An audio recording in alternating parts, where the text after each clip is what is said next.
네, 안녕하세요. 이렇게 귀한 시간 내주셔서 감사합니다. 저는 체인얼리시스의 송용일이라고 하고요. 이번 시간에는 가상자산 해킹 기술 동향 및 피해 사례에 대해서 좀 말씀드리는 시간 가지도록 하겠습니다. 이런 순서로 진행이 될 건데요. 이제 체인얼리시스에서 매년 초마다 발간하는 가상자산 범죄 보고서, 여기에는 이제 가상자산 작년에 일어났던 가상자산 관련 불법 활동에 대한 모든 데이터가 총망라되어 있는데, 이거를 좀 요약해서 말씀을 드리고 그 다음에 본격적으로 가상자산 해킹 기술 동향 피해 사례에 넘어가기 전에 이 사례들 조금 더 자세하게 이해하실 수 있도록 온체인 분석의 주요 요소를 좀 짚고 나가도록 하겠습니다.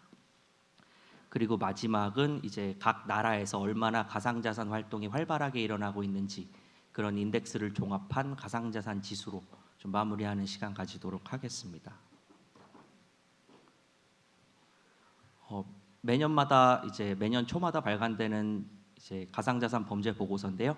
이거 이제 가상자산 관련 불법 이제 활동에 관심이 있으시면 체인얼리시스 웹사이트에서 다운로드 받으실 수 있으니까 관심 있으시면 한번 일독해 보시는 걸 추천드립니다.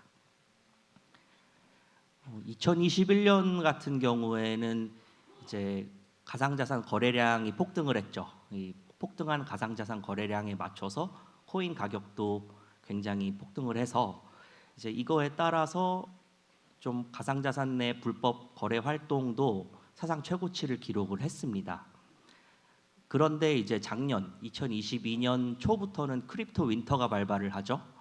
이제 크립토 윈터가 발발을 하면서 가상자산 거래량은 폭락하고 이제 코인 거래량도 폭락을 해서 그러면 이거랑 관련된 가상자산 불법 활동도 좀 줄어들지 않았을까라고 저희가 좀 예상을 했는데, 올해 나온 가상자산 범죄 보고서를 보시면 꼭 그렇지도 않습니다. 이제 2021년에 180억 정도, 180억 달러 정도의 가상자산 불법 거래 활동이 일어났는데, 작년에는 206억 달러로 이제 천장을 좀 뚫어버렸다고 보시면 되겠습니다. 그래서 이제 가상자산 관련해서 뭐 활동량이 늘어난다고 이제 가상자산 불법 거래 활동도 같이 늘어나거나 이렇게 꼭 정비해야 하는 점은 아니라는 거 좀 알아주시면 좋겠고요. 그래서 여기서 이제 한 가지 또 특징은 2021년까지는 이제 파란색 보시는 것 같이 스캠, 그러니까 사기와 관련된 가상자산 불법 활동이 많았는데, 2022년에는 사기와 관련된 비중이 줄어들고 이제 생션이라고 하는 제재 국가, 예를 들면 북한, 러시아, 이란과 관련된 좀 가상자산 해킹 그룹들이 좀 작정을 하고 이제 가상자산 탈취나 해킹 시도를 한 원년이라고 보시면 되겠습니다. 그래서 이 206억 달러 중에 이제 해킹과 관련된 금액이 38억 달러 정도 되는데요. 여기서 16억 달러, 그러니까 지금 한 17억 달러 정도 될 것 같은데, 40%가 넘는 가상자산 해킹을 북한에 관련된 가상자산 범죄 그룹에서 진행을 했습니다. 그래서 가상자산을 이렇게 해킹한 후에는 자금 세탁을 해야 되는데, 이제 2021년 3쿼터에서부터 2022년 3쿼터 이렇게 보시다시피 이렇게 토네이도 캐시라는 믹싱 서비스가 되게 활개를 쳤고요. 제가 오늘 보여드릴 피해 사례도 전부 이제 가상자산 해킹을 진행한 다음에 자금 세탁을 토네이도 캐시로 했다고 보시면 되겠습니다. 그렇다고 해서 뭐 토네이도 캐시를 계속 쓰냐? 이제 2022년 4쿼터, 작년 이제 4분기죠. 여기서 보시면 토네이도 캐시의 비중은 또 줄어들고 신바트라는 이제 신종 믹싱 서비스가 등장을 했는데요. 이거는 작년 12월 그리고 올해 1월 이 두 달에만 걸쳐서 2,500만 달러 정도의 자금을 세탁을 했습니다. 그래서 뭐 올해가 신바트가 유행이면 뭐 내년에는 이제 다른 믹서, 그리고 내후년에는 또 다른 믹서로 해서 좀 북한의 가상자산 해킹에 대한 기법은 나날이 좀 진화를 할 것이다라고 생각을 해주시면 되겠습니다. 그래서 요약을 드리면 작년에 식별된 불법 가상자산 거래액이 한 환율 1,300원 기준으로 해서 26조 정도 되고요. 이 중에 해킹과 관련된 금액이 4조 9천억 원, 그리고 피그 버처링이나 NFT, 크립토 사기에 연루된 금액이 7조 6천억. 여기서 이제 피그 버처링이라고 하면 이제 잘 모르시는 분들 계실 것 같아서 이건 로맨스 스캠입니다. 그러니까 예를 들어서 뭐 제가 해외에 있는 이성하고 이제 메신저를 나누고 있는데 해외에 있는 이성이 뭐 돈을 좀 보내달라 아니면 여기 좋은 투자처가 있는데 BTC로 조금 보내주면 내가 너 대신 투자를 해줄게. 이런 로맨스 스캠이 굉장히 성행한 한 해라고 보시면 될 것 같고요.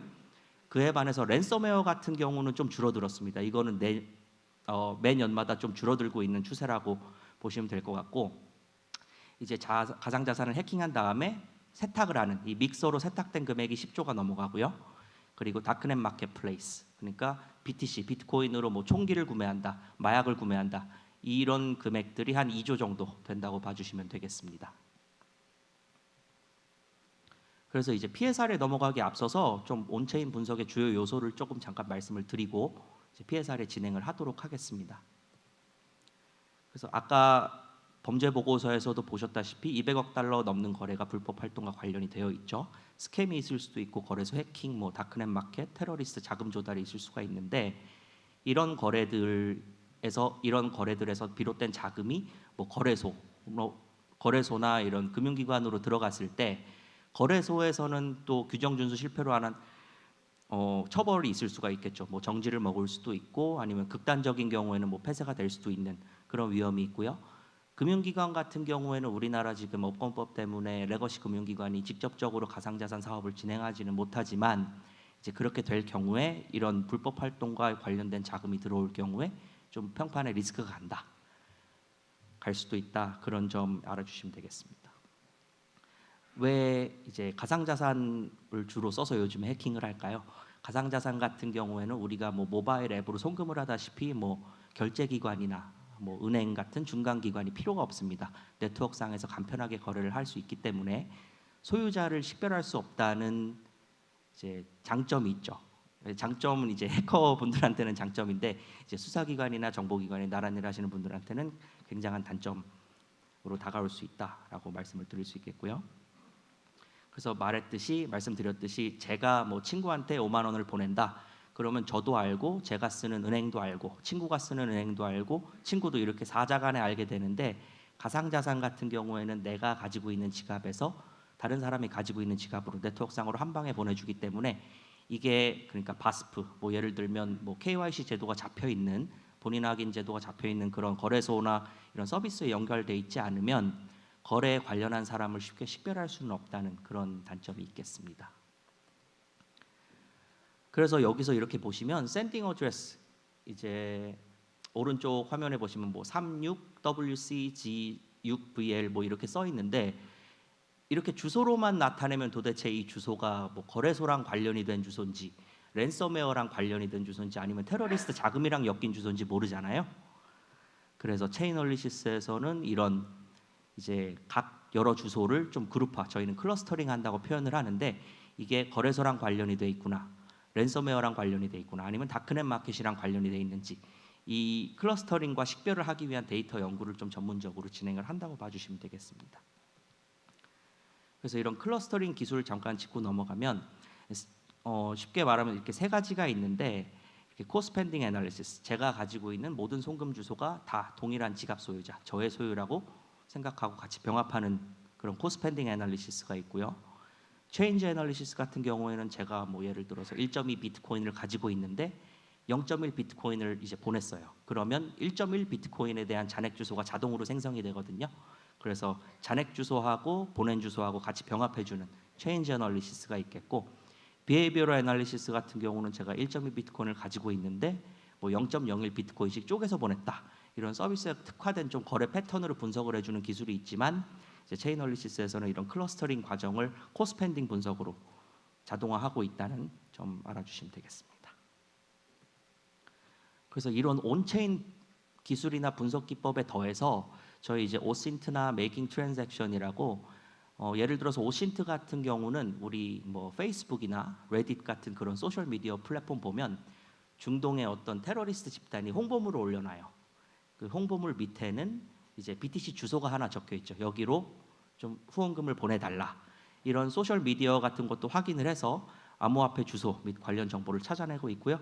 두 번째 메이킹 트랜잭션 같은 경우는 그 서비스에 저희가 직접 저희 데이터 팀에서 입출금해서 주소와 매핑해서 좀 식별률을 좀 높이는 그런 과정도 있을 수가 있습니다. 그리고 저희는 뭐 사스 기반 서비스이기 때문에 계속 저희 엔드 유저 그리고 수사기관 정보기관 글로벌 수사기관하고 정보를 다시 업데이트를 받고 저희 솔루션을 계속 개선해 나가고 있습니다. 그래서 방금도 말씀드렸다시피 이런 클러스터링 기법을 통해서 암호화폐 주소, 가상자산 주소가 저렇게 써 있으면 저희가 저거를 이게 어디랑 연결이 되고 이게 어디로 자금이 흘러 들어가는지 너무나 많은 시간이 소요되기 때문에 저희 좀 이제 분석 도구 툴을 활용해서 이렇게 한눈에 쉽게 보실 수 있도록 자금을 추적하시기 용이하게 만들어 드린다는 점 알아주시면 되겠습니다. 그래서 이게 이제 체인얼리시스 리액터라는 툴인데요. 이제 1번 같은 경우는 각 클러스터 간에 이제 자금이 이 클러스터에서 또 다른 클러스터로 얼마나 흘러 들어가는지를 시각화시켜 주는 툴이고, 이제 이 클러스터에는 뭐 주소나 잔고, 뭐 클러스터 범주나 여기서 누구한테 보냈고 누구한테 받았는지 그런 거래 상대방 내역이 적혀 있고, 이런 부분들에서 뭐 어느 서비스에서 뭐 몇 프로를 받았다, 뭐 테러리스트 자금과 연관된 데서 몇 프로를 받았다, 이런 거를 좀 익스포저로 저희가 퍼센티지별로 시각화를 시키고 있습니다. 그래서 여러 가지 방법으로 의심스러운 주소를 좀 검색을 한 다음에 그 주소의 거래 상대방을 확인하고, 그리고 본인 클러스터 그리고 거래 상대방 클러스터 여기서 자금을 앞뒤로 추적을 해 나가는 거죠. 그래서 그렇게 추적된 자금이 KYC를 수행하는 서비스, 대표적으로 거래소가 있겠죠. 거기에 자금이 들어가면 예를 들어서 뭐 수사기관의 협조를 받아서 그 자금을 들고 있는 계좌에 소환장을 발부를 해서 계좌를 동결시킨다거나 하는 그런 조치를 취할 수가 있겠습니다. 그래서 저희는 이런 서비스가 있으면 이 서비스 앞단과 뒷단으로 쭉 온체인 분석을 진행한다고 보시면 되는데요.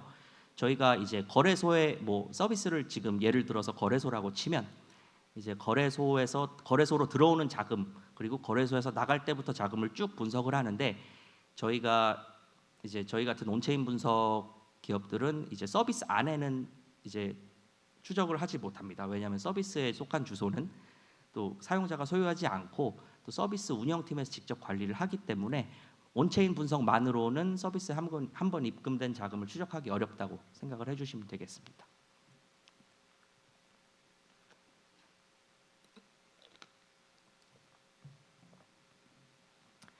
그럼 이제 본격적으로 좀 DPRK, 그러니까 북한에 대한 가상자산 해킹 사례에 대해서 좀 말씀을 드릴 건데요. DPRK 같은 경우는 제가 지금도 이제 소개드릴 뭐 리퀴드.com이나 필리핀의 유명한 게임사죠. 엑시인피니티, 그리고 쿠코인, 드래곤엑스, 하모니 호라이즌 브리치 핵이나 이런 해킹 활동들의 주축이 되어온 나라입니다. 북한 같은 경우는 지금 제가 알기로는 정식으로 벌어들이는 수입보다 가상자산 해킹으로 이제 벌어들이는 수입이 훨씬 더 많다고 해요. 그래서 근데 이런 거는 앞으로도 가상자산 해킹으로 벌어들이는 수입은 계속해서 더 늘어날 거고, 따라서 북한의 이제 가상자산에 대한 사이버 공격 빈도도 계속 늘어나겠죠. 그래서 앞으로 피해 사례들을 보시면 이런 걸 보실 수가 있습니다. 체인 호핑, 그러니까 한 종류의 가상자산을 다른 종류의 가상자산으로 우리가 흔히 말하는 코인 스왑이라고 하죠. 이런 기법도 있고, 필체인이라고 잔액 주소를 계속해서 남겨서 좀 혼란스럽게 하는 그런 필체인이란 기법도 있고요.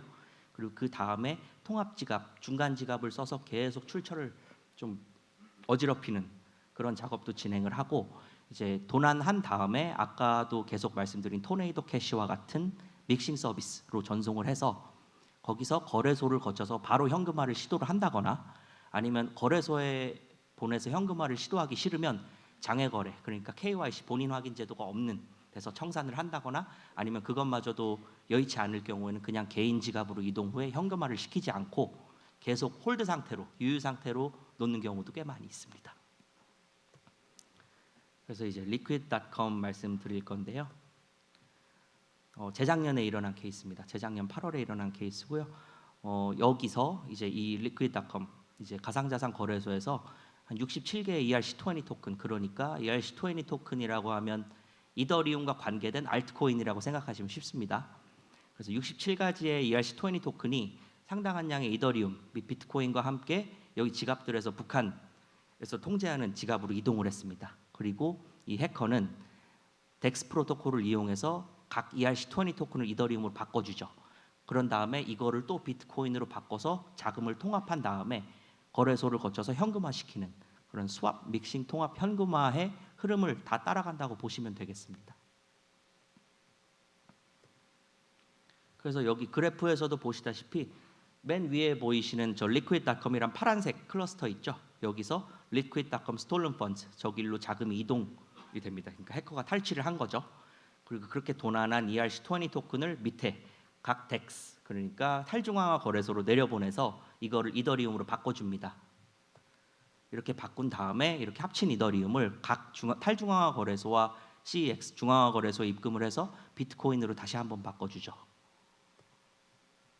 그런 다음에 이런 비트코인은 이렇게 중간에 큰 핑크색 테두리에서 보시다시피 이런 좀 콘솔리데이션 포인트라 그러는데요. 저희가 방금 특징에서도 말씀드렸던 중간 지갑, 통합 지갑을 이루는 말입니다. 이런 데서 한데 모아서 마지막에는 저기 녹색 테두리 조그만 거에 보이는 캐시아웃 포인트. 그러니까 저거는 거래소가 될 수도 있고 OTC가 될 수도 있고 아니면 개인 지갑이 될 수도 있겠죠. 거기서 이제 현금화를 진행을 한다고 그런 프로세스라고 봐주시면 되겠습니다. 두 번째는 이제 엑시 인피니티 말씀드릴 건데요. 이제 엑시 인피니티 같은 경우는 필리핀의 유명한 거의 뭐 업계 P2E 업계에선 제일 유명한 게임이라고 볼 수가 있겠죠. 날짜를 보니까 딱 1년 전 오늘인데 여기서 엑시 인피니티의 프라이빗 체인인 로닌 브릿지에서 대규모 해킹이 발생을 합니다. 여기서 17만 개, 이더리움 17만 개랑 300억 상당의 USDC가 도난이 됐는데 이제 이런 프라이빗 체인을 가지고 있는 게임 같은 경우에는 밸리데이터, 검증자 노드라고 해서 검증자 노드의 과반수의 노드 키를 획득을 하면 그 프라이빗 체인 안에서 트랜잭션을 일으킬 수가 있습니다. 그래서 해커는 이런 방법으로 이제 스카이 마비스 그러니까 엑시 인피니티의 운영사죠. 여기서 운영하는 4개의 검증자 노드 키하고 엑시 인피니티 다오 그러니까 자체 통제기구라고 설명을 드리면 될 것 같은데 여기서 운영하는 노드키 총 5개를 획득을 해서 그 프라이빗 체인에서 트랜잭션을 일으켜서 자금을 옮긴다고 봐주시면 되겠습니다. 그래서 해킹이 일어난 후에 이제 당연히 저희 체인얼리시스 사건 의뢰를 맡았고요. 지금까지 일어난 북한의 해킹 특징들과 비교했을 때 이번 사건도 북한에 의한 해킹이라고 저희가 결론을 내렸습니다. 예를 들면 뭐 ERC20 토큰을 아까 하모니에서 보셨던 것, 아까 하모니가 아니고 liquid.com에서 보셨던 것처럼 ERC20 토큰을 뭐 이더리움으로 전환한다든지 아니면 훔친 후에 이제 믹싱 서비스로 보내서 자금의 출처를 난독화시킨다든지 아니면 도난 자금을 바로 다 현금 거래소로 이렇게 현금화 시키지 않고 좀 이제 본인 확인 제도가 요즘에 너무 잘 돼 있어서 이제 거래소에서 현금화하는 순간 이제 걸릴 수가 있거든요. 그래서 중간 지갑에 가지고 있는 경우도 굉장히 많습니다. 그리고 이런 온체인 분석에 더해서 이제 일반 사이버 보안적인 측면으로도 봤을 때 이제 체인얼리시스에서도 그런 부분을 분석하는 팀이 있는데 이제 방금 첫 번째 케이스에서 보여드렸던 리퀴드 해킹의 악성 코드가 이번에 로닌 브리치 해킹에서도 사용된 악성 코드라고 밝혀졌고요. 그리고 스카이 마비스 여기 운영사의 내부 로그인 페이지를 포스팅하는 IP 주소와 북한의 유명한 해킹 그룹이죠. 라자루스의 악성 코드가 이제 C2IP가 연결되어 있다라고 생각해 주시면 되겠습니다. 그래서 이것 같은 경우에는 맨 왼쪽에 있는 보라색 클러스터 보이시죠? 엑시 인피니티 로닌 브릿지에서 그 바로 옆에 이제 빨간색 클러스터 오펙에서 이제 생션을 받은 라자루스 그룹의 지갑으로 17만 3,600개의 이더리움이 옮겨집니다. 그리고 그런 다음에 하단을 보시면 여러 개의 믹싱 중간 지갑을 거쳐서 토네이도 캐시로 들어가는 경우도 있고요. 아니면 바로 중간 지갑을 거쳐서 거래소에서 현금화를 시도하는 포인트도 목격을 하실 수가 있습니다. 그리고 USDC 아까 이더리움 17만 개 훔치고 300억 상당의 USDC도 도난이 됐다 그랬죠. 엑시 인피니티에서 라자루스 그룹으로 이제 돈이 흘러간 다음에 중간 지갑을 거쳐서 이제 유니스왑이나 원인치 네트워크와 같은 이런 덱스 어그리게이터 스왑 서비스로 도난 자금을 입금을 하는 그런 광경도 보실 수가 있습니다.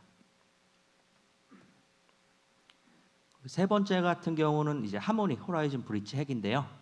하모니 같은 경우는 아까 이제 방금 말씀드린 뭐 엑시 인피니티에서 밸리데이터 노드 키를 훔친 것과는 다른 좀 유효성 검증이라고 있는데 여기서 두 개의 개인 키를 도용을 해서 아까와 같은 패턴인 이제 이더리움과 USDC 그리고 그와 관련된 ERC20 토큰 등의 자산을 탈취를 합니다. 이 자산은 탈취를 한 후에 이제 물론 토네이도 캐시로 보내서 이제 세탁을 진행을 하죠. 그래서 이렇게 보시면 유니스왑이나 원인치 네트워크와 같은 이제 그런 스왑 애그리게이터에서 탈취한 ERC20 토큰을 이더리움으로 변환을 해줘서 이렇게 중간 지갑을 거친 후에 이제 토네이도 캐시로 이동을 합니다. 지금 이 그림이라고 보시면 되는데요.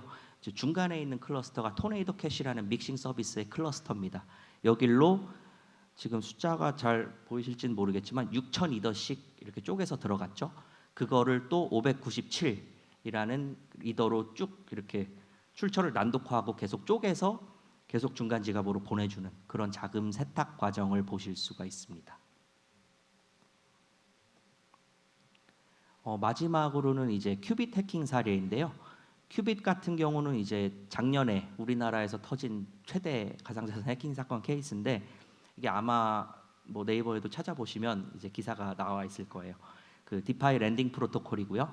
여기서는 이제 랜딩 프로토콜이기 때문에 어떤 담보로 할 자산이 있으면 그 프라이빗 체인 안에 있는 그 돈을 좀 이제 빌릴 수가 있는데 북한은 이런 이제 부분들을 이용을 해서 QX 이더 이거를 무제한으로 발행한 후에 이렇게 무제한으로 발행한 QX 이더를 담보로 사용을 하죠.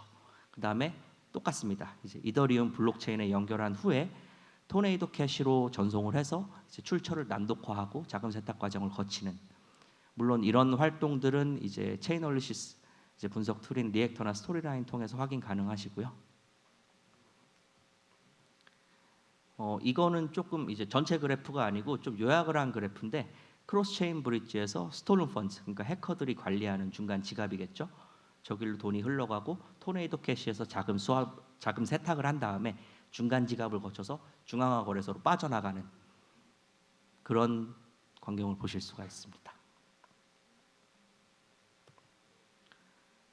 그래서 이거 아까도 보여드린 슬라이드인데 지금 보여드린 뭐 피해 사례 4개와 같이 체인 호핑 이제 코인 스왑하는 거 사용됐고요. 이제 통합 지갑, 중개 지갑 있었습니다. 그리고 자금을 탈취한 후에는 믹싱 서비스로 전송을 해서 거래소로 바로 현금화를 시도한다던가 아니면 개인 지갑으로 이동한 다음에 홀드를 시킨다던가 아니면 OTC를 통해서 청산하는 그런 과정이 있다고 생각해 주시면 되겠습니다. 그리고 일반 코인 해킹 사례는 끝났고 이제 NFT에 대한 것도 잠깐 말씀을 드릴 건데요. NFT의 범죄는 좀 자전거래 형태가 많습니다. 그러니까 NFT 거래소가 있고요. 제가 가지고 있는 지갑 주소가 있고 제가 가지고 있는 또 하나의 지갑 주소가 있습니다. 여기로 계속 트랜잭션 볼륨 그러니까 거래량을 계속 늘리고 NFT를 사고 팔고 해서 거래량을 늘리고 NFT 가격도 띄우는 그런 자전거래 형태가 주를 이루고요. 이거 같은 경우는 이제 다 셀프 파이낸스 어드레스라고 다 본인이 수여한 주소인데 다 한 사람이 가지고 있습니다. 그러니까 이거를 봤을 때 뭐 이분은 좀 NFT 자전거래에 좀 상당한 식견과 철학이 있는 분이라고 할 수가 있겠고 하지만 또 체인얼리시스 분석들은 또 피해가지 못한다는 거 알아주시면 되겠습니다. 그리고 자전거래 말고도 이렇게 NFT를 바로 해킹을 해서 훔칠 때는 멀웨어에서 시작을 해서 인터미디어리 이제 중간 지갑을 거쳐서 NFT 거래소 그 다음에 또 중간 지갑을 거쳐서 스톨른 펀드와 관련돼 있는 지갑으로 이동을 하죠. 이런 프로세스로 이루어진다고 보시면 되겠습니다. 그래서 이제 마지막으로 글로벌 가상자산 지수 보여드리고 끝낼 건데요. 이제 글로벌 가상자산 지수 같은 경우는 이제 각 나라에 이제 얼마나 가상자산 활동이 빈번하게 일어나고 있는가를 좀 종합을 해서 저희가 랭킹으로 매겨놨습니다. 뭐 2021년에 저희도 코인 불장이 있어서 왠지 우리나라도 좀 탑 10 안에 들어갈 것 같다라고 좀 생각을 하실 수도 있는데 아쉽게도 우리나라는 없습니다. 예를 들어서 뭐 센트럴라이즈 서비스, 중앙화 거래소에서 중앙화 서비스에서 받은 밸류, 뭐 리테일에서 받은 밸류, P2P에서 받은 밸류, 뭐 디파이에서 받은 밸류 이런 거를 다 종합을 해서 이렇게 순위를 매기는데요.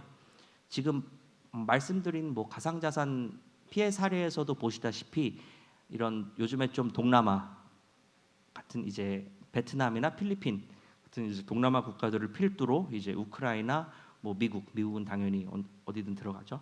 그래서 파키스탄, 브라질, 뭐 러시아, 중국과 같은 요즘 이렇게 웹3 스타트업이 뜨고 있는 국가나 좀 그거에 관련해서 보안 시스템이 좀 취약한 곳들을 대상으로 곳들이 좀 이런 가상자산 지수 탑 10 안에 이름을 올려놓는다고 보시면 되겠습니다. 그러니까 이런 나라들은 좀 가상자산 해킹에서 취약한 수 있는 가능성이 좀 높겠죠. 네, 자 그러면 이제 즐겁고 안전한 가상자산 생활 영위하기 바라겠고요. 이제 질문 있으시면 여기 메일로 언제든지 연락 주십시오. 경청해 주셔서 감사합니다.